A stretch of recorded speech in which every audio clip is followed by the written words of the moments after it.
નમસ્કાર, શંખનાદમાં આપનું સ્વાગત છે. હું છું વનવી. દર્શક મિત્રો, શંખનાદ કાર્યક્રમમાં પ્રજાને સ્પર્શતા મુદ્દાઓની વાત કરતા હોય છે અને પ્રજાની વાચા બનવાની કોશિશ કરતા હોય છે. અને આજે વાત કરવી છે મોંઘવારી વિશે. આમદની અઠ્ઠની ખર્ચા રૂપિયા. આ સ્થિતિ જ્યારે દેશના દરેક વ્યક્તિની છે. સતત વધતી જતી મોંઘવારી એ આપણા દેશની સૌથી ગંભીર આર્થિક સમસ્યા છે. મોંઘવારીના 10 વર્ષના આંકડાઓમાં ભારત વિશ્વમાં બીજા સ્થાને પહોંચ્યું છે. દુનિયામાં સૌથી વધુ મોંઘવારી તુર્કીમાં અને પછી ભારતનો વારો આવે છે. અમેરિકા સહિતના દેશો ભારત કરતાં પણ પ્રમાણમાં સસ્તા છે અને ભારતમાં એક વર્ષમાં મોંઘવારી 7.5% વધી છે, જે ચિંતાનો વિષય છે. મોંઘવારીની કારમી ભીસથી દેશના કરોડો ગરીબ અને મધ્યમ વર્ગના લોકો માટે જીવન જીવવું અસહ્ય બની ગયું છે. જે મોંઘવારી સતત વધી રહી છે, વ્યાજદર વધારી રહ્યા છે, એ સહિતની જે આડઅસરથી સામાન્ય માણસ સૌથી વધુ અસરગ્રસ્ત બન્યો છે. સરકાર અમેરિકા અને બ્રિટન સહિતના દેશોનું ઉદાહરણ આપી ભારતમાં મોંઘવારી ઓછી છે તેવા દાવા તો કરે છે, પરંતુ આ બધાની વચ્ચે તાજેતરમાં જ એક રિપોર્ટ દર્શાવે છે કે ભારતમાં તો 10 વર્ષથી મોંઘવારી સતત વધી રહી છે. છેલ્લા એક વર્ષના ફુગાવાના આંકડા પર જો નજર કરીએ તો વિશ્વમાં યુરોપનું પ્રવેશદ્વાર ગણાતું તુર્કી એ દુનિયાનો સૌથી મોંઘો દેશ છે અને તેના પછી ભારતનો વારો આવે છે. એટલી મોંઘવારી ભારતમાં વધી ગઈ છે, જે ચિંતાનું કારણ છે. ડુંગળી, બટાકા, ટામેટા, ખાદ્ય તેલ, કઠોળ, ધાન્ય, પેટ્રોલ, ડીઝલ એમ દરેક જીવન જીવવાની દરેક જે ચીજવસ્તુઓ છે તે ભાવ વધી ગયા છે અને ભાવમાં ખૂબ ઝડપથી વધારો થઈ રહ્યો છે. આમ બેફામ વધારાએ સામાન્ય માણસની જાણે કે કમર જ તોડી નાખી છે. નિરંકુશ વધતી જતી મોંઘવારી દેશના અર્થતંત્ર પર કારમાં ઘા સમાન છે. છેલ્લા એક વર્ષમાં ડુંગળીના ભાવ 40% વધ્યા. ટામેટાની વાત કરીએ તો તેના ભાવમાં 36%નો વધારો થયો. માર્ચ 2023 થી લઈ માર્ચ 2024 સુધીમાં એક વર્ષમાં થયેલા ભાવ વધારા અંગે આવેલા સંશોધનનું તારણ છે કે બટાકાના ભાવ 22%, કઠોળના ભાવ 22% વધ્યા. પરિવારના એક સભ્યની ભોજનની થાળી 7% મોંઘી થઈ છે. માણસને ખાવું તો કેવી રીતે ખાવું, જમવું તો કેવી રીતે જમવું, જમવાનું બનાવવું તો કેવી રીતે બનાવવું, તે પ્રશ્ન બની ગયો છે. ક્રેડિટ રેટિંગ એજન્સી ક્રિસિલના તાજેતરના સર્વેમાં મોંઘવારીની વાસ્તવિકતાને રજૂ કરાઈ. કાળાબજારી અને સંગ્રહખોરીના કારણે ભારત જેવા ખેતીપ્રધાન દેશમાં ધાન્યની કૃત્રિમ અછત ઊભી થાય છે. પેટ્રોલ ડીઝલની મોંઘવારીથી પરિવહન મોંઘું થાય. બેફામ વધારાનું મુખ્ય કારણ ગણાવી શકાય દુકાળ કે અતિવૃષ્ટિના કારણે અનાજના ભાવ વધે તેની તમામ ઉદ્યોગો પર સીધી અથવા તો આડકતરી અસર થાય. ઉત્પાદન ખર્ચ વધતા ચીજવસ્તુઓ મોંઘી થાય અને આ રીતે કાળમુખી મોંઘવારી બધા ક્ષેત્રમાં વિસ્તરી રહી છે. ભારત સરકારની સંસ્થા એનએસઓનો એક અહેવાલ દર્શાવે છે કે 2022-23માં ગામડાઓમાં 46% ખર્ચ ખાધા ખોરાકી પાછળ થાય છે અને શહેરી વિસ્તારોની વાત કરીએ તો અહીં ખાધા ખોરાકીનો માથાદીઠ ખર્ચ 39% જેટલો થાય છે. આપણા દેશમાં વધી રહેલી મોંઘવારી માનવીના શરીરમાં પ્રસરતા જીવલેણ રોગ સમાન બની ગઈ છે. એટલી ભયાનક છે. આવક અને ખર્ચના છેડાને માંડ મેળવતા કરોડો લોકો મોંઘવારી વધતા કઈ વસ્તુઓની વપરાશમાં કાપ મૂકો એ વિમાસણમાં મુકાઈ ગયા છે. કેવી રીતે જીવન જીવવું એ પણ કઠિન બન્યું છે. ગરીબો અને મધ્યમ વર્ગના લોકો જીવન જરૂરિયાતની ચીજવસ્તુઓની ભાવ સપાટી વધતા અદમ્ય મુશ્કેલી અને લાચારી અનુભવે છે. ગૃહ કંકાસ, સામાજિક અશાંતિ અને આપઘાતના વધતા જતા કિસ્સાઓના મૂળમાં મોટે ભાગે મોંઘવારી જ હોય છે. અને આ રાષ્ટ્રીય સ્તરે જે મોંઘવારીનો મુદ્દો છે તેને કેવી રીતે ડામી શકાય અને આ મોંઘવારીનો મુદ્દો જનતા માટે કેટલો અસહ્ય બન્યો છે તે અંગે આજે શંખનાદમાં વાત કરવી છે. આ વિશે વાત કરીએ તે પહેલા આજનો સવાલ લઈ લઈશું. આજનો સવાલ જે છે તે છે સબરીધામ મંદિર ગુજરાતમાં ક્યાં આવેલું છે? એ વલસાડ, બી તાપી, સી ડાંગ અને ડી નવસારી. આ પ્રશ્નનો જવાબ આ શોના અંતમાં તમને જાણવા મળશે. તો તમારો જવાબ અમને વોટ્સઅપ કરો 7016311321 નંબર પર. તમારું નામ અને ગામનું નામ લખવાનું ભૂલતા નહીં. તો મોંઘવારી મુદ્દે આજે વાત કરવી છે. આપણી સાથે સ્ટુડિયોમાં ઉપસ્થિત છે વાસુદેવ પટેલ, જેઓ વિશ્લેષક છે. તો આ સાથે જ આપણી સાથે વિનીતા શેખાની છે, જેઓ ગૃહિણી છે, અને યોગેશ ચુડકર છે, જેઓ વિશ્લેષક છે. ઓનલાઈન આપણી સાથે ગેસ્ટ જોડાયા છે પલ્લવી આચાર્ય, જેઓ અર્થશાસ્ત્રી છે, અને આપણી સાથે ઈશુદાનભાઈ કેશોદથી જોડાયા છે. ઈશુદાનભાઈ, આપનું સ્વાગત છે અને આગળની ડિબેટ આપ કન્ડક્ટ કરશો. ખૂબ ખૂબ આભાર અવની. મિત્રો, જે રીતે શંખનાદમાં આપણે દરરોજ તમારો સળગતો ઇસ્યુ આપણે લઈએ છીએ, સ્વાભાવિક છે કે આજે પ્રવાસમાં હોવાથી પણ આપની વચ્ચે કોઈ પણ ભોગે નહીં ચૂકીએ એ વાતની સાથે આજે હું ઓનલાઈનથી જોડાયો છું. કદાચ નેટવર્ક પ્રોબ્લેમ વચ્ચે વચ્ચે થાય તો માફ કરશો, પરંતુ સવાલ એ છે કે મોંઘવારી વધી રહી છે. બધા સામાન્ય રીતે શું કે આ મોંઘવારી વધી રહી છે. તમે જુઓ, છેલ્લા 10 વર્ષમાં મોંઘવારીએ ક્યાં માજા મૂક્યા છે. આ રેટિંગ એજન્સી ક્રિસ્ટલે જે રિપોર્ટ આપ્યા છે બહુ ખતરનાક છે. એમના કહેવા પ્રમાણે ભારત સૌથી મોંઘું વિશ્વમાં બીજો છે. તમને આશ્ચર્ય થશે, સિમેન્ટના ભાવ વધારો થયો, દૂધના ભાવ વધારા થયા, કઠોળ શાકભાજી વધ્યા, પેટ્રોલ ડીઝલ વધ્યા.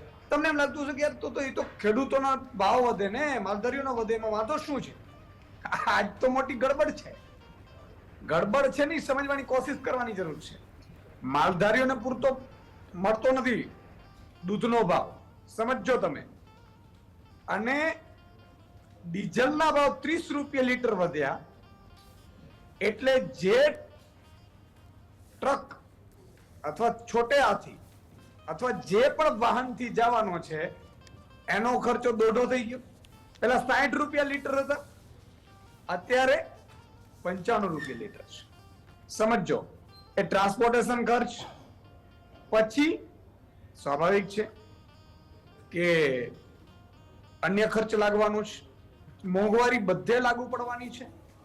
એટલે એક એક ચીજ ઉપર મોંઘવારી વધતી ગઈ. એનું પરિણામ એ આવ્યું કે આજે તમારા મારા ખિસ્સામાં જે 10, 12, 15 હજારમાં આપણે ઘર ચલાવી શકતા હતા, એ 25, 30 હજારમાં નથી ચલાવી શકતા. અને આનું કારણ શું છે એના ઉપર ચર્ચા કરીશું. તમામ મહાનુભાવો પણ જોડાયા છે, મારી સાથે મારી સહયોગી અવની પણ જોડાઈ છે. વચ્ચે જયારે પ્રશ્નોમાં પ્રોબ્લેમ થશે તો આપણે એ અવની પણ કન્ડક્ટ કરશે.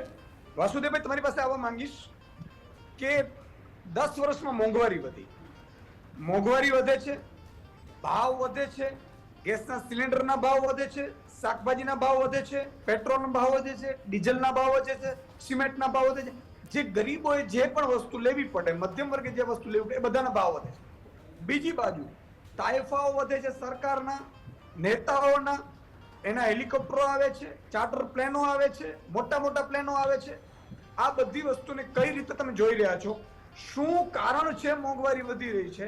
શું આપણા દેશનો અર્થતંત્ર બરોબર આપણે ચલાવી નથી શકતા એટલે મોંઘવારી વધે છે, કે રૂટીન બધા દેશોમાં વધે છે એ પ્રમાણે વધે છે? જો એ પ્રમાણે વધતું હોય તો ભારત બીજો દેશ કઈ રીતે હોય છે? વાસુદેવભાઈ. એટલે મૂળભૂત રીતે મોંઘવારીને જોવાની જે પદ્ધતિ છે કે ચીજ વસ્તુઓના જે ભાવ વધે છે એમાં અસમાનતા હોય છે. અમુક ચીજોના ભાવ વધે છે, અમુકના ભાવ વધતા નથી અથવા તો ઘટે છે. અમુક સમયે અમુક ચીજોના ભાવ વધે છે, અમુક સમયે ભાવ વધતા નથી. એટલે જે મોંઘવારીનો જે વિષય છે કે સંગઠિત ક્ષેત્રના જે ઉત્પાદનો છે, સંગઠિત ક્ષેત્ર સાથે જે લોકો જોડાયેલા છે એ લોકોને પોતાના જે નક્કી કરેલા ભાવ છે એ ભાવ પ્રમાણે ચાલી શકે એટલા માટે કે એની પાસે જે ભાવમાં વધઘટ થાય છે, વર્ષ દરમિયાન થાય છે, વર્ષે 2 વર્ષે જે વધઘટ જે થાય છે એમાં જે વેપારીઓ લાભ લઈ જાય છે, જે પ્રોડક્શનકાર છે, માની લો કે કૃષિની પ્રોડક્ટ લઈએ આપણે, તો કૃષિના જે ભાવમાં વધઘટ, ખેડૂતના હાથમાં જ્યાં સુધી પ્રોડક્ટ હોય છે ત્યાં સુધી એના ભાવ નીચે જાય છે અને જેવા એના હાથમાંથી બજારમાં વેપારીઓ પાસે જતી રહી વસ્તુઓના ભાવ વધી જાય છે.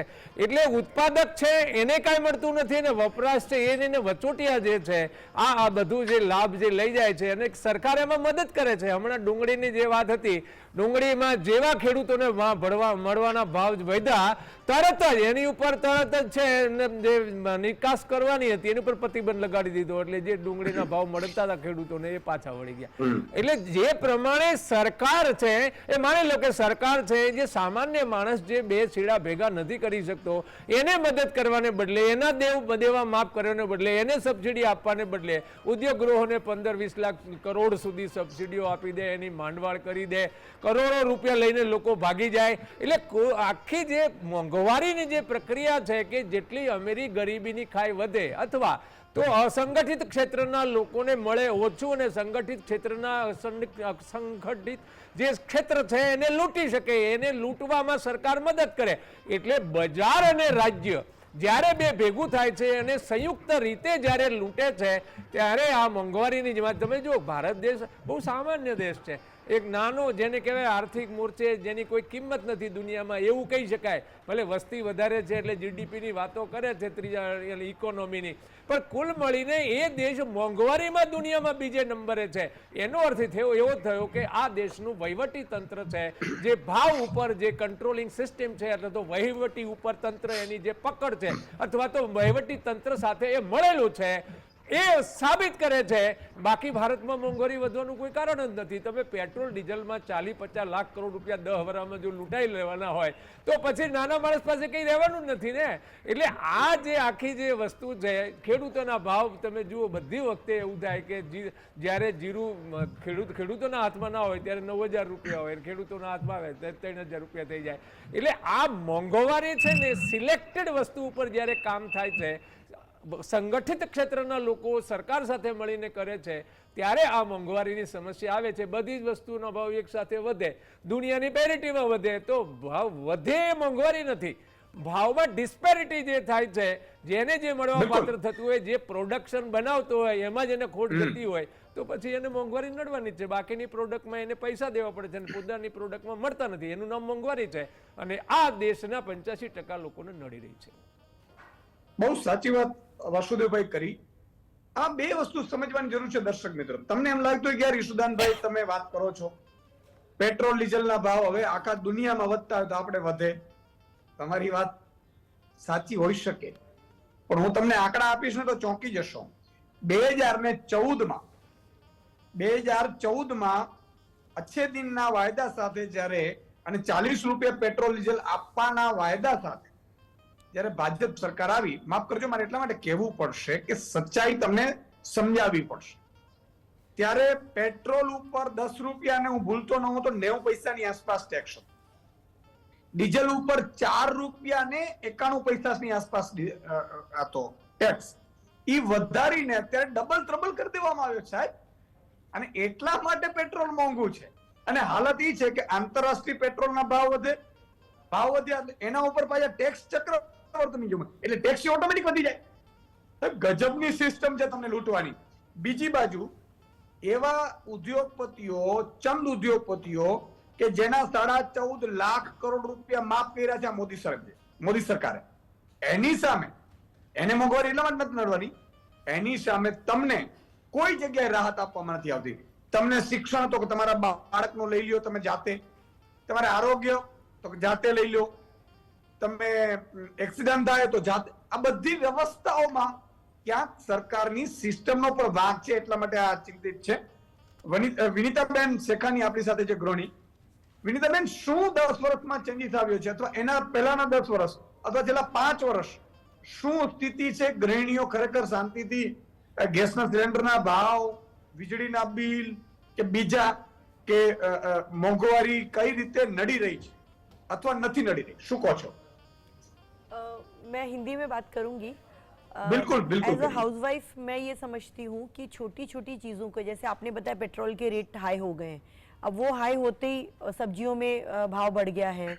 फिर आप दूध, सबसे पहले जब सुबह उठते हैं तो दूध की ज़रूरत पड़ती है, तो दूध ही इतना कॉस्टली हो गया. 40% इंक्रीज तो मैं दूध में ही फील कर रही हूँ कि सुबह उठे तो दूध महंगा, दूध लेने के बाद जब सब्जी ले रहे हैं तो सब्जी महंगी, अगर मैं दाल ले रही हूँ, चावल ले रही हूँ, जो भी ले रही हूँ, मतलब ये हो रहा है कि जो पहले मैं 15-20 हज़ार में अपना घर इजीली मैनेज कर पा रही थी आज से 10 साल पहले, वो अभी बढ़ के 35,000 तक तो जाता है, जिसमें भी हमें कुछ चीज़ें लेट गो करनी पड़ती है बिकॉज कॉस्टली इतना हो गया है. तो लाइफस्टाइल को मेंटेन करने के लिए एज अ हाउसवाइफ सबको काम करना पड़ता है. इवन मेरे को भी पार्ट टाइम काम करना पड़ता है, और मैं जहाँ काम करती हूँ वहाँ सारी लेडीज़ हैं, तो सब एक दूसरे से यही बात करते हैं, यार ये बहुत कॉस्टली हो गया है, अभी कैसे मैं इस चीज़ को मैनेज करूँ.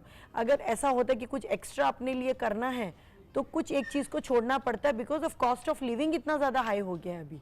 तो मैनेज करना ही बहुत ज़्यादा मुश्किल हो गया है।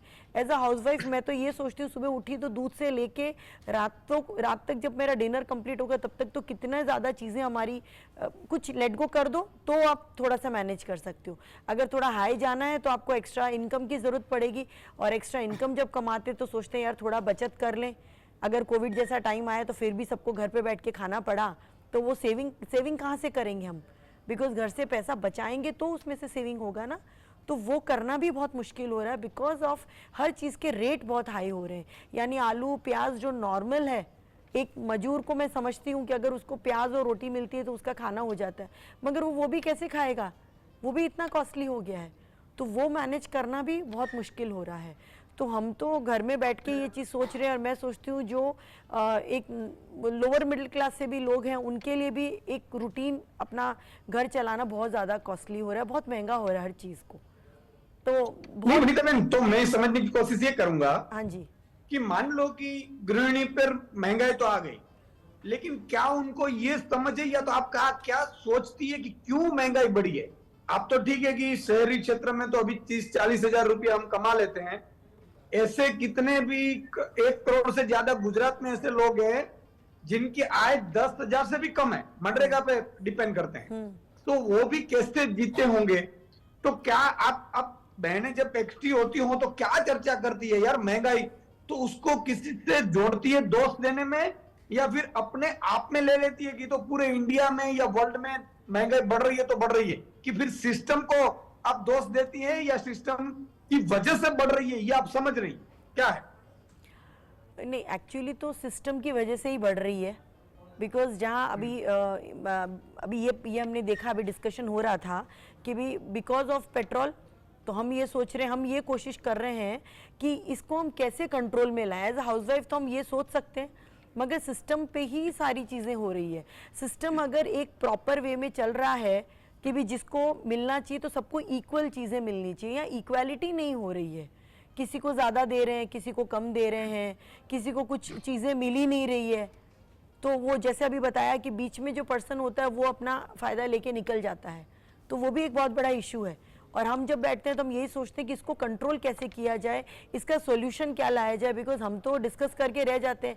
आलू महंगा है मगर खाए बिना रह नहीं सकते, प्याज महंगा है खाए बिना रह नहीं सकते, बिकॉज ये तो बेसिक सब्जियां हैं, और दूसरी सब सब्जियां तो मैं सोचूं तो वो तो पता नहीं कहाँ रेट उसका चला जाएगा। मगर इसका कुछ ना कुछ इसका कोई सॉल्यूशन गवर्नमेंट को ही लाना पड़ेगा कि कैसे इसको कंट्रोल में लाएं और कैसे हम एक नॉर्मल अच्छी लाइफ जिए, बिकॉज सब टैक्स पेयर का ही पैसा है जो है ये। सो उसको भी हम अच्छे से क्यों जजमेंट नहीं कर पा रहे हैं। सो गवर्नमेंट को इस बारे में सोचना तो चाहिए। बिल्कुल, लेकिन एक चीज ये है कि आपको तो ठीक, मैं जो बातें मैं कर रहा हूं तो मुझे लग रहा है कि आपको पता है कि कहां कहां कुछ गड़बड़े हो रही है, लेकिन मुझे पता है कि ऐसी कितनी माता बहनें हैं जिसको इस वजह से ये हो रहा है वो पता ही नहीं है। और मामला ये होता है कि जैसे हमारे घर में कोई डाकू आया सफेद कपड़ा पहनकर, और डाकू इधर उधर बातें कर रहा है और जेब में से 1000 रुपया ले रहा है, पता नहीं चल रहा है, फिर भी हम उसको बोल रहे हैं यार आप तो माए बाप है मेरे, क्या बात है, हमें पता ही नहीं चल रहा कि वो जेब में से 1000 रुपया ले रखा है। तो इस तरह की अभी सिस्टम सरकार में हो रही है। मित्रों હું જે વાત કરી રહ્યો છું એનું કારણ એ છે કે સિમેન્ટના ભાવ વધ્યા, કરપ્શન વધ્યું, એટલે જે લીઝ લેવાની છે એ વધી, ઇન્ડસ્ટ્રીઝમાં કરપ્શન વધ્યું, એટલે અધિકારી નેતાને આપવા પડે એટલે ભાવ વધ્યા, સિમેન્ટના ભાવ વધ્યા, પછી સિમેન્ટ પેટ્રોલ ડીઝલ વધ્યું એટલે સિમેન્ટ ત્યાં પહોંચશે એટલે એ વધશે, લોખંડના ભાવ વધ્યા, આ બધી વસ્તુ વધી એટલે ફ્લેટના ભાવ વધ્યા, ફ્લેટના ભાવ વધ્યા એટલે લોન લેવી પડે, લોનો બહુ લેવી પડી એટલે લોનના ભાવ વધ્યા, એટલે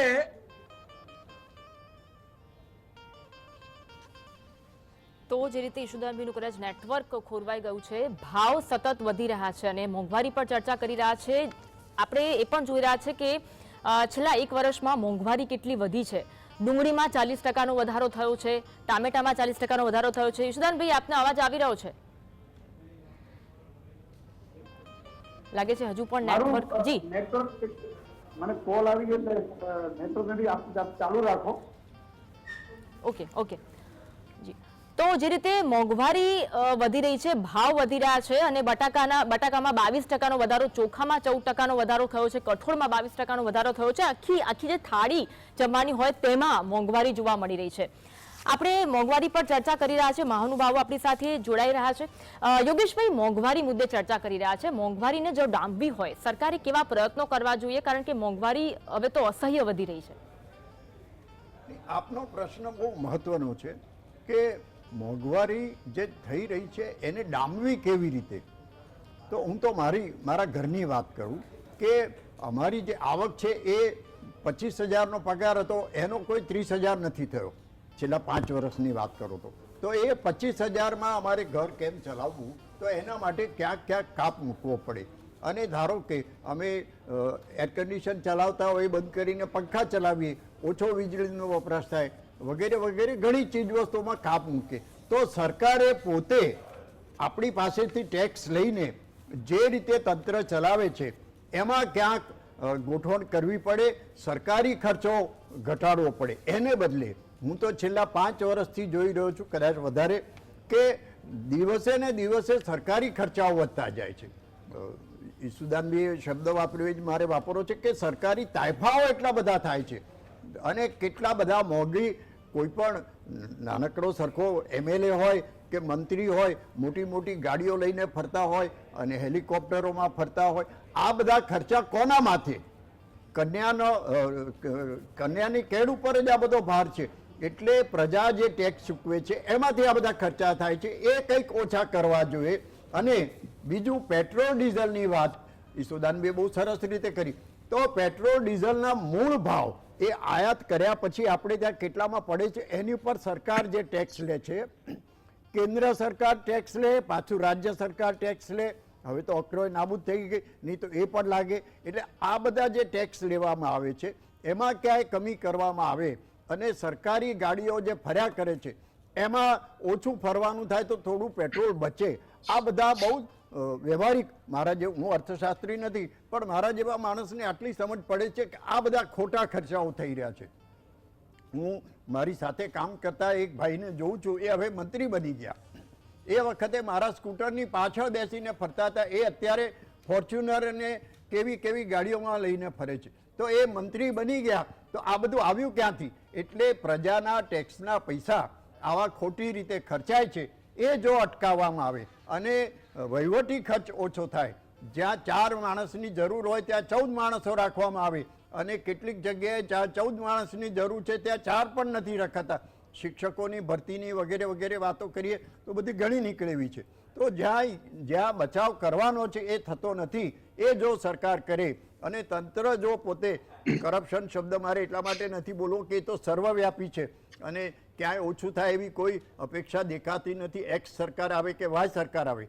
પણ આ કરપ્શન જો ઓછું થાય તો મને લાગે છે એ વસ્તુની કિંમત આપોઆપ ઓછી થઈ જાય. અને સુદાનભાઈએ સિમેન્ટ લોખંડની વાત કરી, તો મારો ધંધો હતો કન્સ્ટ્રક્શનનો. બેન, અમારે કન્સ્ટ્રક્શનમાં કોઈ એક્સ્ટ્રા આઇટમ આવે ત્યારે અમારો જેણે કામ અમને સોંપ્યું હોય અમારી પાસે એની ગણતરી કરાવતો હતો કે આટલો સિમેન્ટ વપરાય, આટલી ઈંટો વપરાય, આટલી રેતી વપરાય, આટલા રૂપિયાનું, અને પ્લસ તમારો 15%નો નફો. તો આ રીતે એનું એનાલિસિસ કરવામાં આવે તો અત્યારે આપણને જે કંઈ વસ્તુ મળે છે એનું એનાલિસિસ કરવામાં આવે, યોગ્ય નફો મળે. વાસુદેવભાઈ બહુ સીધી વાત કરી કે ખેડૂતોને તો કશું મળતું જ નથી. અત્યારે લીંબુ 200 રૂપિયા કિલો અત્યારે મળે છે. અમારા ડૉક્ટર કહે છે કે આ ઉનાળો છે, તમારા જેવા ઉંમરવાળા માણસો તો લીંબુનો વપરાશ વધારવો જોઈએ. પણ કેવી રીતે વધારે? 200 રૂપિયા મળતું હોય લીંબુ. તો હવે આ વાત તમે વિચારો કે આ જે પકવે છે એ ખેડૂતને આ 200 રૂપિયામાંથી શું મળતું હશે? ખેડૂતને મળતું નથી, વચેટિયાઓ બધા ખાઈ જાય છે. અને વચેટિયાઓમાં 1, 2, 3 સ્તર હોય. આની ઉપર સરકારે કંટ્રોલ કરવો જોઈએ અને ખેડૂતને પૂરતું વળતર મળી રહે અને પ્રજાને યોગ્ય ભાવે મળે, એ જાતની ગોઠવણ સરકારે ધાર્યું હોય તો કરી શકે એમ છે, પણ એ થતી નથી. બિલકુલ બિલકુલ. આમાં એક વાત છે ને, સમજવાની કોશિશ એ કરવાની છે દર્શક મિત્રો, કે સ્કૂટીના ભાવ વધ્યા, કારના ભાવ વધ્યા, ઘરના ભાવ વધ્યા, ગેસના ભાવ વધ્યા, વીજળીના બિલના ભાવ વધ્યા. અચ્છા, આ ભાવ વધ્યા છે આખા દુનિયામાં, તો થોડું તો વધતું હશે, કઈ વાંધો નહીં. પણ બીજા નંબરમાં ટેક્સ તમારી પાસેથી લેવામાં આવતું હતું એમાં વધારો સરકારે કર્યો, ભ્રષ્ટાચાર છે એમાં વધારો થયો. ત્રીજી વસ્તુ સમજવાની બહુ અગત્યની જરૂર છે, જે એ છે જે ખરેખર આ માતા બહેનો દીકરીઓને એ ખબર જ નથી કે ગેસના સિલિન્ડર 1100 થઈ ગયા 400 માં 10 વર્ષ. તો વિચાર કરો કેટલી સ્પીડે વધ્યું. એની સામે ઈ ગેસ જે વિતરણ કંપનીઓ છે એ તો ખરબોમાં કમાય છે, પેટ્રોલ ડીઝલમાં ખરબોમાં કમાય છે. જે ટેક્સ હતું એ ટેક્સમાં એટલો બધો વધારો કરી દીધો અચ્છે દિન આયેંગે ના કહીને, એટલે આ આખી સિસ્ટમ ક્યાંક ગડબડમાં ગોવાઈ ગઈ છે. હું એક સિમ્પલ દાખલા સાથે સમજાવું. માન લો કે ગામ છે એમાં 100 વ્યક્તિઓ રહે છે, 100 માંથી હું 500 રૂપિયા લઉં છું, એટલે એ જે રૂપિયા 500 100 વ્યક્તિ એટલે 50,000 રૂપિયા થાય. હવે 50,000 માં મારે સ્કૂલ બનાવવી છે કે મારે 50,000 માંથી મારા માટે એક બાઇક લઈ લઉં, પછી ગામવાળાના પૈસે, કે પછી એ 50,000 છે હું કોઈ ત્રીજો એક મિત્ર આવે રોકાણ કરવા એને આપી દઉં, કે તું ધંધો કર ભાઈ ગામમાં, જમીન તને આપી દઉં. એટલે આ બધી નીતિઓ છે ને સરકાર નક્કી કરતી હોય છે. એટલે આ દર્શક મિત્રો આ બહુ સમજવાની જરૂર છે. નાનકડા વિરામનો સમય થયો છે, ક્યાંય જતા નહીં, વિરામ લઈએ છીએ નાનકડો અને ત્યારબાદ બધા ચર્ચા કરી રહ્યા છે. અને ઈશુદાનભાઈ, આપને ફરી એક વાર રિક્વેસ્ટ કરીશ, આ ડિબેટને કન્ડક્ટ કરશો આગળ. બિલકુલ અન્વી, જે રીતે આ એક દર્શક મિત્રો અને માતા બેન દીકરીઓ જોતી હશે, આજે એને આ પ્રોગ્રામ પત્યા પછી ખબર પડશે ઓહો અમે તો ખરેખર અમને ખબર જ નથી કે શેના કારણે ગેસના સિલિન્ડરના ભાવ વધ્યા. અમને તો ખબર જ નથી કે પેટ્રોલ ડીઝલ છે એ 2000 મારા પતિ ભરાવતા હતા ચાલી જતું હતું 4000 કેમ પહોંચ્યું. તો મિત્રો ટેક્સમાં ખૂબ વધારો કરવામાં આવ્યો છે. આંતરરાષ્ટ્રીય ભાવો એટલા વધ્યા નથી, સમજો તમે 10 વર્ષમાં, લખી રાખજો. બીજા નંબરમાં આપણો જે ડોલર હતો, રૂપિયો ને ડોલરની કિંમત એ 62 રૂપિયાથી લઈને 84 રૂપિયા પહોંચ્યું છે. એટલે તમને ખબર છે એનઆરઆઈ છે ખૂબ જો એનઆરઆઈ ખૂબ આનંદિત થતા હોય તો એમાં વાંધો નથી, પણ એટલા માટે થતા હોય છે કે આ મોદી સરકાર બરોબર છે, કારણ કે રૂપિયો નીચે જતો હોય એટલે એનઆરઆઈ અહીંયા રોકે ડોલર, એટલે એને ખૂબ ફાયદો થાય એવું એક જોક્સ ફરે છે. મને બહુ ખબર નથી પણ જોક્સ ફરે છે. એટલે પલ્લવીબેન તમારી પાસે આવવા માંગીશ કે સ્થિતિ આવીને એવી ઉભી રહી છે કે ચૂંટણી આવે છે એટલે 100-200 રૂપિયા આપણે રાહત આપે છે, અને એમાં ગુજરાતની બહેનો માટે તો બે છેડા ભેગા કરવા પણ મુશ્કેલ છે. તો શું તમે માનો છો કે બહેનોને મોંઘવારી એમાં ખબર પડે છે કે આ બહેનોને મોંઘવારી કેમ છે, કે પછી મોંઘવારી જેના કારણે છે એના જ ખોડામાં પાછા જાય છે? જી સુદાનભાઈ, એકચ્યુઅલી કેવું છે, મોંઘવારી એ સળગતો પ્રશ્ન નથી પણ મધ્યમ વર્ગને સળગાવી નાખેલો પ્રશ્ન છે. એટલી બધી ખરાબ રીતનો, અને અત્યારે જે બધા ઇલેક્શન છે એટલે બધા પ્રચાર કરી રહ્યા છે, પણ એમાં મોંઘવારીનો કોઈ પોઈન્ટ અંદર ઇન્ક્લુડ થતો જ નથી. એક સિમ્પલ ભાષામાં જો કહીએ તો demand is high, supply is less, એટલે માંગ વધારે છે, સપ્લાય ઓછો છે એટલે પ્રાઇસ હાઈ થાય. આ એક ઇકોનોમિક્સનો સિદ્ધાંત છે. હવે તમને એક ઉદાહરણ આપું કે આજથી લગભગ 8-10 વર્ષ પહેલા મેં સર્ચ કર્યું હતું, આખું રિસર્ચ મેં બહુ જબરદસ્ત કર્યું હતું, મારી કંપનીમાં જ અમે લોકોએ આ કરેલું કે ભાઈ આજે એક સપોઝ ટમેટાને કે સિઝન આવે, કે ઘઉંની સિઝન આવે, જીરુંની છે સિઝન આવે, તો બહારના કન્ટ્રીમાં શું છે કે એ લોકોને એક ઈ બીમ કરીને એક રેઝ આવે છે કે જે સપોઝ જીરું છે, રાઈ છે, ટમેટા છે, ઇવન મેંગો એટલે કેરી, આ બધામાં એ ઈ બીમ પાસ કરે અને આખું વર્ષ એ પ્રિઝર્વ કરે છે. એટલે આખું વર્ષ ભાવ જે છે એમાં અપ્સ એન્ડ ડાઉન્સ ના થાય. સપોઝ લીંબુની જયારે સિઝન આવે ત્યારે લીંબુનું ઉત્પાદન ખૂબ વધારે હોય, હવે તેને ઈ બીમ માંથી જો પાસ કરીને રાખો, એને ખાલી ભેજ ના આવવો જોઈએ એટલું ધ્યાન રાખવાનું છે. બાકી આખો એ પ્રોજેક્ટ ઉપર મેં જબરદસ્ત રિસર્ચ કર્યું ને ફોરેનમાં કોન્ટેક્ટ કર્યા, ઘણું બધું કરેલું છે મેં આની ઉપર કામ.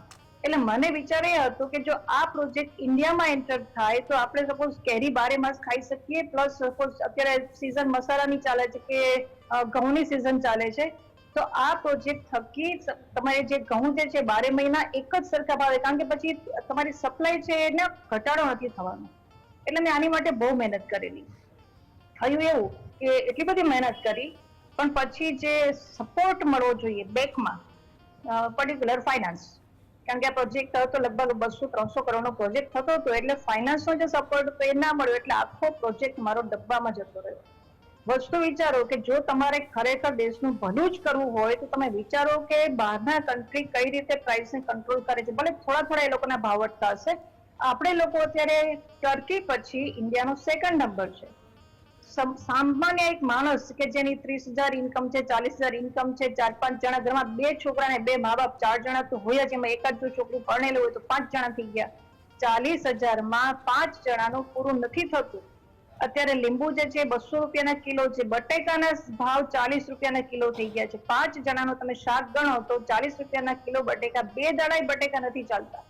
એમાં જે અત્યારે બધા ઘરના બધા મેમ્બર ભેગા થઈને કમાય તો આ કંઈક ઘરમાં સર્વાઈવ થઈ શકીએ છીએ, રોટલી દાળ ભાત શાક ખાઈ શકીએ છીએ. એની રાતના તો પાછું વિચારવું પડે કે અત્યારે કામ કરી, બપોરે શાક કર્યું છે, અત્યારે શાક ના કરીએ, અત્યારે કાંઈક કઠોળ કરીએ, કાંઈક ખીચડી ખાઈ લે. This is the real situation of India. એટલે મોંઘવારીનો એટલો ખરાબ પ્રશ્ન છે અને અત્યારે કોઈ આ ધ્યાનમાં જ નથી લેતું કે આ મોંઘવારીનો મુદ્દો કેમ ચર્ચાતો નથી. બધા કોંગ્રેસ વાળા, બીજેપી વાળા કેમ કોઈ એ નથી કહેતા કે મોંઘવારીના મુદ્દે એમ કે અમે લોકો લડશું. કારણ કે મોંઘવારી કોને નથી નડતી? જે હાઈ પ્રોફાઇલ પર્સનાલિટી છે એ લોકોને મોંઘવારી જોડે કોઈ લેવાની નથી દેવા. એને દૂધના ભાવમાં 5 રૂપિયાનો વધારો થાય તો એ લોકોને ફરક નથી પડતો, આપણે તરત જ ચામાં પાણી વધારે નાખવાનું ચાલુ કરીએ. એક આજે બીજા બેન પર ગૃહિણી છે, એને ખબર હશે કે આપણે કઈ રીતે વાત સાચી છે પલ્લવીબેન, પણ હકીકત બીજા પાસાની પણ દર્શક મિત્રોને કેવી છે. ઘણા લોકોને એવું થાય કે ભાઈ અમૂલે કે સુમૂલે કે જેને પણ દૂધની ડેરીઓ દૂધના ભાવ વધારી દે, આપણે કહીએ કે મોંઘવારીની માર. બીજી બાજુ કેટલાક પાર્ટીના કાર્યકર્તાઓ હોય એવું કે ના એ તો ખેડૂતોને ખરેખર ભાવ નથી મળતો. તમે જુઓ કે અમૂલની એક કોથળી લો, એમાં 6.5 ફેટ ઉપર લખેલું હશે, 6.5 ફેટના 62 રૂપિયા લેવામાં આવે છે, હું ભૂલતો ન હોઉં. એની સામે ખેડૂતોને તો ફેટના 6.5 થી 7 રૂપિયા આપવામાં આવે છે. તો એ ભાવે જોઈએ તો 43-44 રૂપિયા જ આપવામાં આવે છે ખેડૂતને. તો એવું તો કરોડો લીટર દૂધ ડેલીનો ગુજરાતમાં વેચાય છે. તો કેટલું મોટું આ એક ષડયંત્ર છે. એક પહેલી વસ્તુ, જો ખેડૂતોને માલધારીઓને ભાવ આપવામાં આવતો હોય અને તમે થોડું ઘણું ટ્રાન્સપોર્ટેશન ખર્ચને લઈને ચલાવો તો વાંધો પણ નથી. એક દર્શક મિત્ર જોડાયા છે જુનાગઢ થી, આપણે માફ કરજો બરોડાથી છે, જનકભાઈ. જી જનકભાઈ.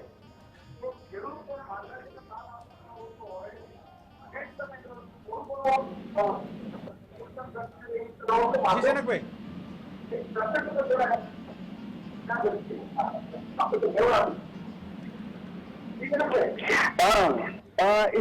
એવું વાત કરું હું તમને કે આપણા સંસદ સભ્યોને, તમારા જે ધારાસભ્યો બધા હોય, સંસદ સભ્યોના ધારાસભ્યો જે છે બરોબર છે, એ લોકોના પગારો, એ લોકોની સવલતો એમાં થોડો કાપ મૂકે ને, એ વખતે તમે કોઈ બોલતા નથી. જનકભાઈ તમારી વાત સાચી છે. અમે ત્યારે એન્ટ્રી અમારી હતી નહીં જયારે પગાર વધારો થયો ત્યારે, અને હવે અમે બોલીએ છીએ પણ હવે ચૂંટાવે તો મેળ પડે. તમારી વાત બહુ સાચી છે. પણ તમને બીજી દિશાની વાત કરું કે આ જે પગારો છે ને એ 1.5 લાખ રૂપિયાની આસપાસ હોય છે, પણ આપણે બધાની નજર છે ને એ લોકો પગારમાં રાખે છે. પણ હું તો રાજનીતિમાં પણ પાછળના બીજા રોલમાં છું, અહીંયા સ્ટુડિયોમાં તો નથી. પણ એ જે બીજી કમાણી કરપ્શનથી થાય છે, એક ધારાસભ્યને ગુજરાતમાં 7.5 કરોડ રૂપિયા ગ્રાન્ટ આપવામાં આવે, એટલે એ ફંડ આપવામાં આવે છે. સાંસદને 25 કરોડ આપવામાં આવે છે. બીજું કે અહીંયા જેટલા પ્રોજેક્ટ આવતા હોય, માન લો કે બરોડાના સાંસદ હોય તો બરોડાના સાંસદ તમારા બેને એક આક્ષેપ કર્યો છે, મોલ બની ગયા, બરોબર છે, તો એમાં કમિશનો, એની ભાગ, આ બધા ઉપર બહુ જ હોય છે. પગાર તો ઘણા લોકો તો લેતા જ નથી, જે વધારે કરપ્શન કરે છે પગાર બિલકુલ નથી લેતા, એવું પણ બની શકે. એટલે આ પણ એક બીજો પાસો છે. પણ તમારી વાત સાચી છે, પણ એના કરતા મેં કહ્યું એમ કે આ લોકો આપણે પગારમાં ભૂલવી અને બીજા કરોડોના વહીવટો કરે છે, એ પણ ના ભૂલવું જોઈએ. અને સંપત્તિઓમાં આપણો વધારો થઈ રહ્યો છે, આપણે જાણીએ છીએ.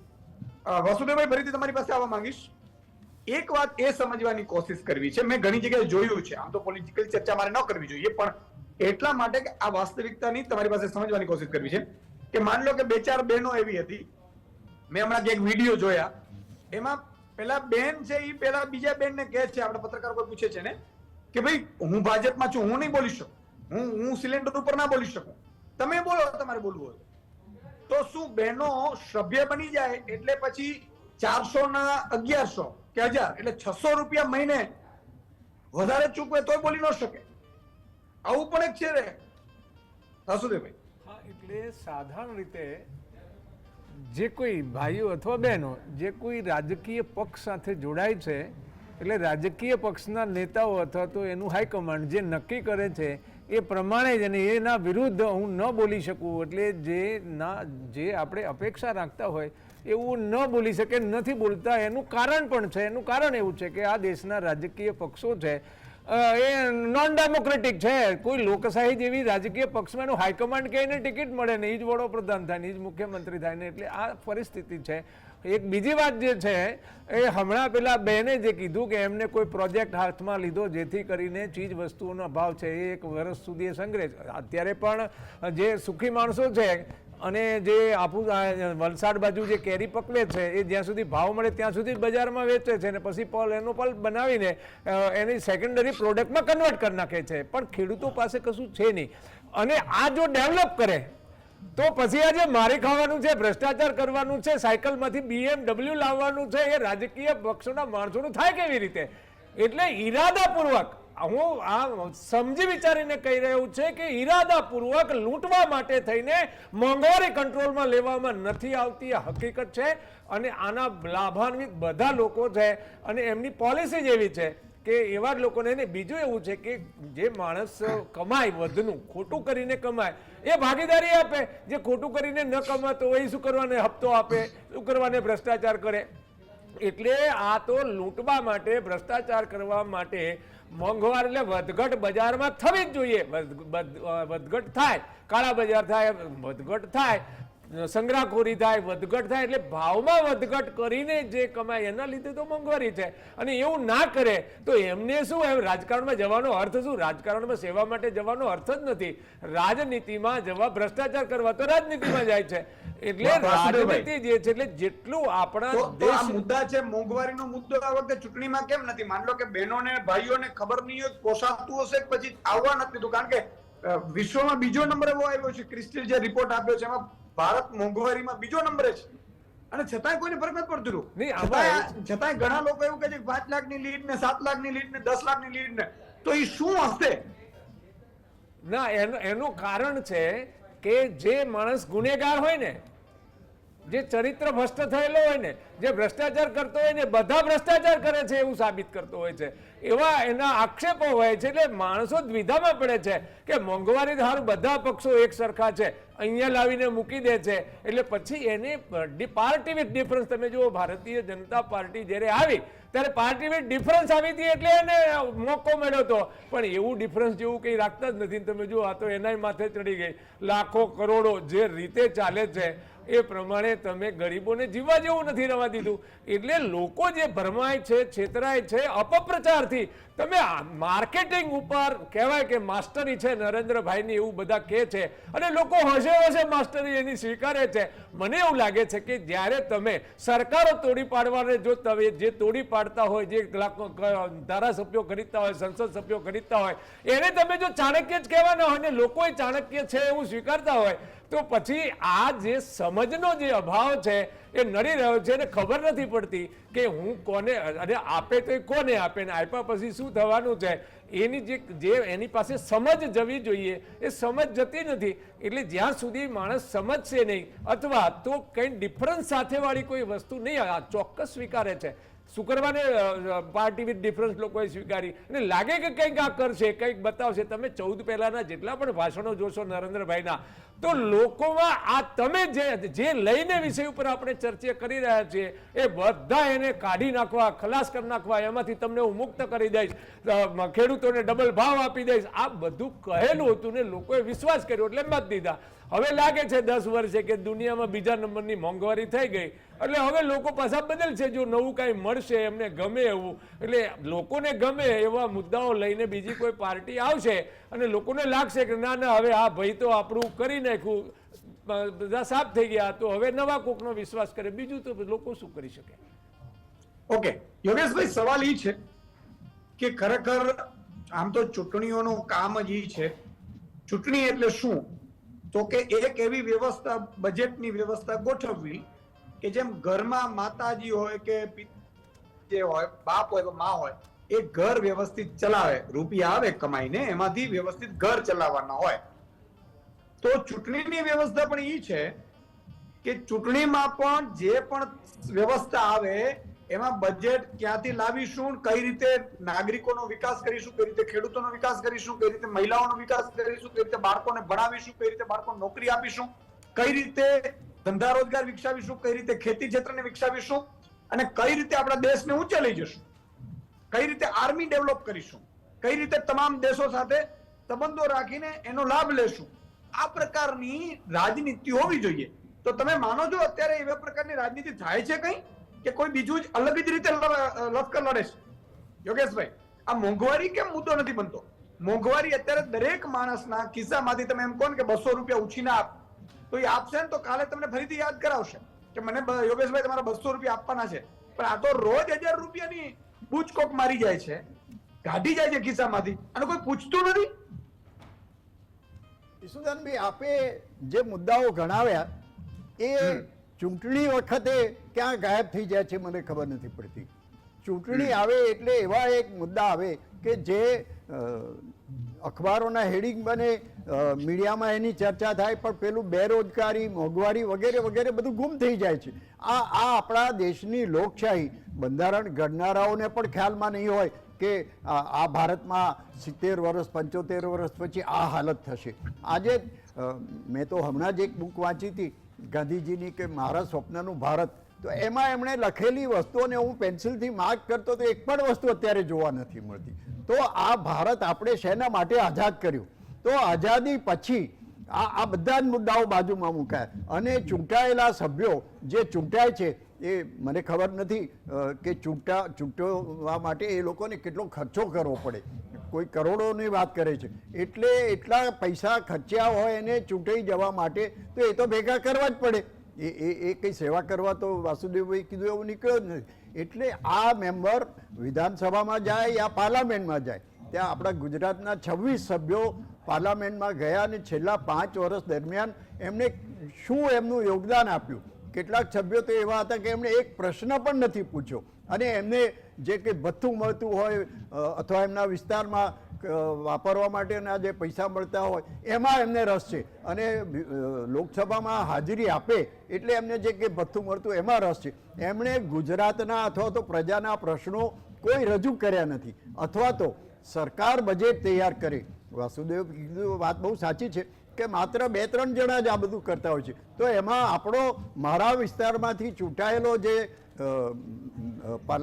સાંસદ હોય એણે બજેટ ઘડાતું હોય ત્યારે કોઈ સૂચન કર્યું ખરું કે ભાઈ આ કરવા જેવું છે, આ કરવા જેવું છે? ના, આ તો માત્ર 2-4 જણા જે છે એ લોકો જ કરે.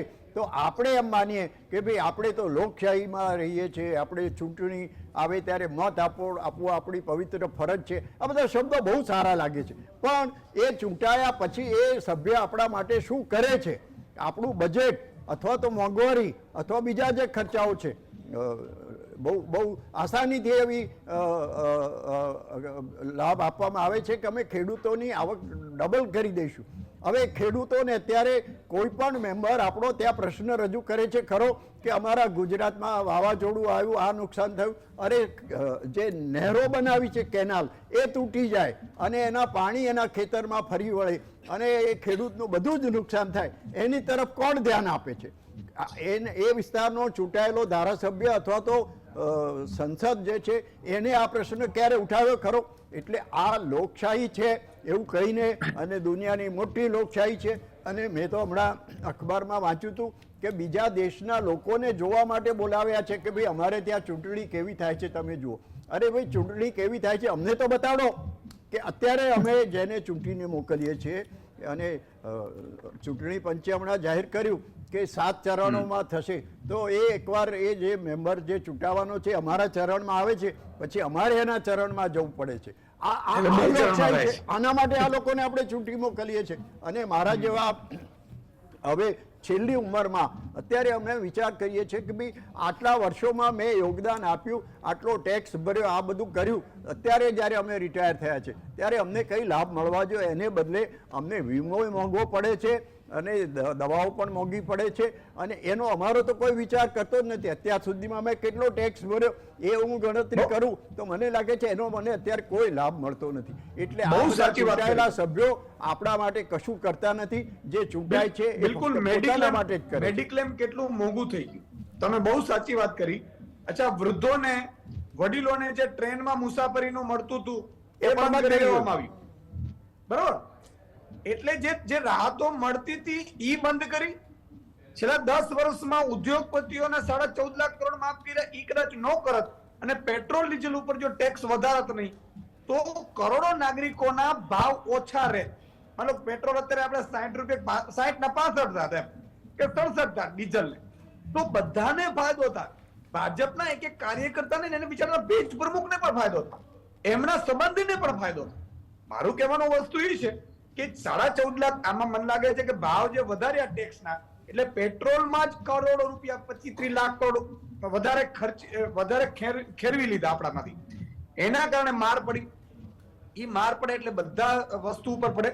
પણ સવાલ ये है विनीता जी, मैं आपके पास आना चाहूंगा, आप क्या मानती है गृहिणी के तौर पर कि क्या होना चाहिए, किसकी गलती है और क्या कर सकती हैं आप?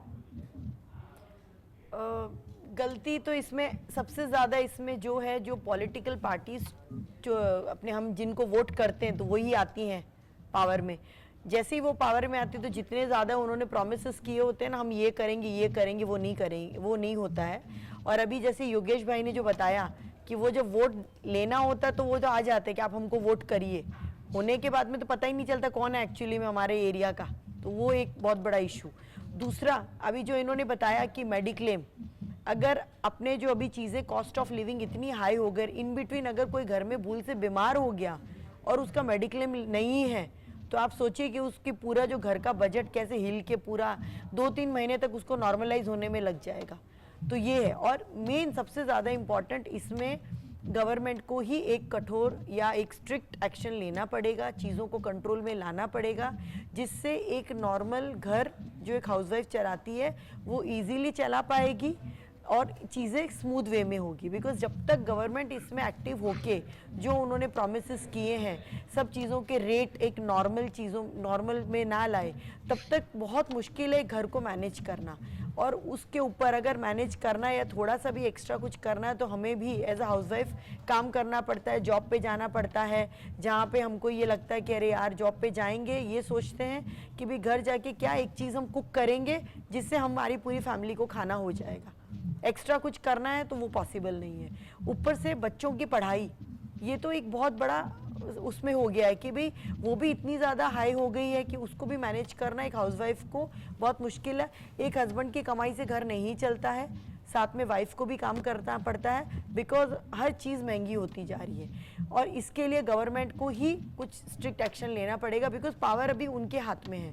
अब चाहे गवर्नमेंट कोई भी हो, हम किसी पार्टी से कुछ नहीं कह रहे हैं, मगर जो भी है आप एक हमको हमें एज अ बोलते हैं ना कि जो दुनिया में लोग रह रहे हैं एज अ पॉपुलेशन, आप हमको एक अच्छे उसमें करिए. सो गवर्नमेंट से यही करूँगी कि भाई आप जितना जो रेट आपने प्रोमिसेस किए हैं, जो आप बजट बोल रहे हैं, जो ला रहे हैं, उसमें कुछ ऐसा लाइए कि हमारा जो नॉर्मल जो घर है वो थोड़ा कंट्रोल वे में चले, तो हम थोड़ा पैसा बचा सके हमारी फ्यूचर के लिए. यही चाहूँगी मैं तो. જી, તો એક એવું વિનંતી સરકારને કરવા માંગે છે. સાથે યોગેશભાઈ તમને સવાલ, જી જી જી ઈશુદાનભાઈ આપનો અવાજ આવી રહ્યો છે, કદાચ આપ નેટવર્ક બનાવતા. જી જી અન્વિત, તમે પણ લઈ લો, કઈ વાંધો નહીં. નહીં ઈશુદાનભાઈ આપ પૂછો સવાલ. અચ્છા, એક સમજવાની કોશિશ પલ્લવીબેન તમારી પાસેથી એ કરવી છે કે માની લો કે હમણાં ચૂંટણી બોન્ડ ના આવ્યા વસ્તુ, હું એટલા માટે મોંઘવારી સાથે જોડી રહ્યો છું, સમજવાની કોશિશ કરવી છે કે ઇકોનોમિસ્ટ તરીકે પણ તમારી પાસે કે માન લો કે ચૂંટણી બોન્ડ નો હમણાં વાત આવી, તો માન લો જે દવા કંપની બનાવતી હોય પાસેથી પારથી ફંડ લે, પારથી એટલે એ સ્વાભાવિક છે કે ફંડ લેતી હશે તો ક્યાંકથી તો વસૂલ કરતી હશે, એટલે દવાના ભાવ વધારશે. મેડિક્લેમ વાળી હશે કંપનીઓ તો મેડિક્લેમના ભાવ વધારશે. તો શું આવું હશે? એટલે એ જે આખું એક પાર્ટી ફંડના નામે હમણાં જે કરોડો રૂપિયાનો એક વહીવટ થયો છે, તો શું એ મોંઘવારીના ભાગરૂપે પ્રજાને મળ્યું હશે? પલ્લવીબેન, ભાઈ આપણે આના વિશે બી બહુ સરસ બહુ મોટી ચર્ચા કરેલી, ઇલેક્ટ્રોલ બોન્ડ. અને આજે જ પેપરમાં આવ્યું છે કે લગભગ 10 થી 11 કંપની એવી છે કે જેણે આઈટીઆર એ લોકોના ભરેલા છે, નીલ રિટર્ન ફાઇલ કરેલા છે, ધેટ મીન્સ કે ટેક્સ ભરેલો નથી, અને ચૂંટણી ફંડમાં ઇલેક્ટ્રોલ બોન્ડ એ લોકોએ પરચેસ કર્યા છે, ધેટ મીન્સ ચૂંટણી ફંડમાં એ લોકોએ ડોનેટ કરેલું છે. હવે આજે મારી પાસે પૈસા ના હોય ને મારી જોડે કોઈ ખંડણી કરે કે ભાઈ લાવો 1000 રૂપિયા અને મારા ખિસ્સામાં ખાલી છે 100 રૂપિયા અને 1000 રૂપિયા માંગે છે એટલે હું કરીશ શું? એ 1000 રૂપિયાની વસૂલી હું બીજા જોડેથી કરીશ. સેમ વસ્તુ થઈ છે. અત્યારે તમે દવાના ભાવ તો જુઓ, હમણાં ખાલી એક સિમ્પલ, મારા તો બહુ બધી મારી દવાની પાછળ ખર્ચા થાય છે મારા ઘરમાં. એક સિમ્પલ ખાલી મેં 10 ગોળી મંગાવી હતી 365 રૂપિયા, અને એ બી કોઈ બી કે હાર્ટની કે એવી કોઈ દવા નથી, સિમ્પલ જો કહું તો દુખાવાની દવા, પણ 365 રૂપિયા. એટલે એટલો બધો ભાવ વધારો થયો છે દવામાં. અને હજી તો હું જેનરિક મંગાવું છું, પેલી જો બધી કંપનીઓની મંગાવતા હોય તો શું આસમાનમાં ભાવ ચાલે છે. એનું રીઝન છે કે પૈસા જાય છે ક્યાં? તો કે ભાઈ ડોનેટ કરવાના છે, ડોનેટ કરવું એટલે ઇનડાયરેક્ટલી આપણી ઉપર જ અસર થવાની છે. એવું દરેક વસ્તુમાં થાય છે. તમારી વાત બહુ સાચું છે કે કારણ કે મારે ખેડૂતની જોડે બી વાત થયેલી આ વસ્તુ વિશે, જ્યારે લીંબુના ભાવ અત્યારે 200 રૂપિયા પહોંચે ત્યારે મારે ચર્ચા થયેલી, એટલે એને અમે એ જ કહ્યું હતું કે મેડમ અમારે ખેતરમાંથી જ્યારે અમારે જાય છે ત્યારે આટલા બધા ભાવ હોતા જ નથી, પણ આ વચમાં જે ચડતા તમારા સુધી પહોંચતા 200 રૂપિયા થાય છે. એટલે આ મોંઘવારીમાં જે, અને બીજું વસ્તુ હું તમને એ કહીશ કે આજે ગવર્મેન્ટ જે છે એ કોને હેલ્પ કરે છે, લોન કોને આપે છે? જે પ્રોડક્શન કરે છે એને. એટલે એ પ્રોડક્શન કરે, ધેટ મીન્સ કોઈ મોટી કંપની હશે કે એ લોકોનું કંઈક એસ્ટાબ્લિશ પોતાનું યુનિટ હશે, ઓર્ગેનાઇઝેશન હશે, એને ગવર્મેન્ટ લોન આપે, બેંક લોન આપે, બધા એના દેવા માફ થાય. કે મારું કોઈ રૂપિયાનું દેવું માફ નથી કરતું, કે મારી ઉપર કોઈ અત્યારે કોઈ જાતની મને હેલ્પ નથી થતી ગવર્મેન્ટની, કારણ કે મધ્યમ વર્ગીય માણસ છીએ. એટલે આમાં ફક્ત અને ફક્ત ફસાય છે કોણ? ખેડૂતો, મધ્યમ વર્ગના માણસો કે જે અત્યારે ગરીબી રેખાની અંદરમાં આવી ગયા છે. વિચાર તો કરો કે આટલા મોટા વર્લ્ડમાં જો આપણે 2nd નંબર પર હાઈએસ્ટ આપણે અત્યારે ચાલતું હોય ભાવ વધારો, તો આપણે આ ભવિષ્યમાં આપણી હાલત છે ખરેખર સાઉથ આફ્રિકા તો નહીં પણ આફ્રિકન કન્ટ્રીઝમાં જે અમુક દેશ છે એના જેવી આપણી હાલત થઈ જશે કે રૂપિયાની કોઈ કિંમત જ નથી. અત્યારે તમે સિમ્પલ શાક લેવા જાઓ, 500 રૂપિયા લઈને જાઓ ને, તો પ્રેક્ટિકલ હું તમને કહું કે ખાલી હું રીંગણ, બટેકા, ટમેટા, લીંબુ લઈને આવું છું તો મારે 270 રૂપિયા મારા પર્સમાંથી વપરાઈ જાય છે. આ ચાર જ શાકના હું તમને નામ આપું છું. દરેક શાક 120 રૂપિયા ના કિલો, 160 રૂપિયાના કિલો. બીજા શાક તો ભૂલી જ જાઓ તમે, જે બધા પૈસાવાળા, જે બધા હાઈ પ્રોફાઇલ શાક ખાતી, તો હું વાત જ નથી કરતો, હું તો સિમ્પલ રીંગણની વાત કરું. બિલકુલ. તો એનાય અત્યારે એટલા બધા ભાવ બહુ સાચી વાત કરી પલ્લવીબેન કે મોંઘવારી એટલી વધી ગઈ છે. વનિતાબેને પણ વાત કરી, સમયનો અભાવ છે એટલે પલ્લવીબેન, વનિતાબેન, વાસુદેવભાઈ અને યોગેશભાઈ, તમામનો ખૂબ ખૂબ આભાર.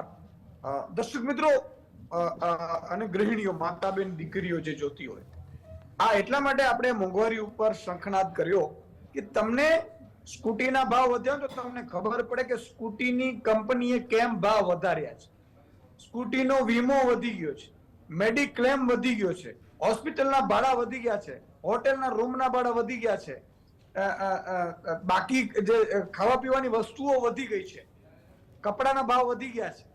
આ એટલા માટે વધી ગયા છે કે પર્ટિક્યુલરલી સરકારે કેટલીક વસ્તુઓ ઉપર કંટ્રોલ રાખવો જોઈએ.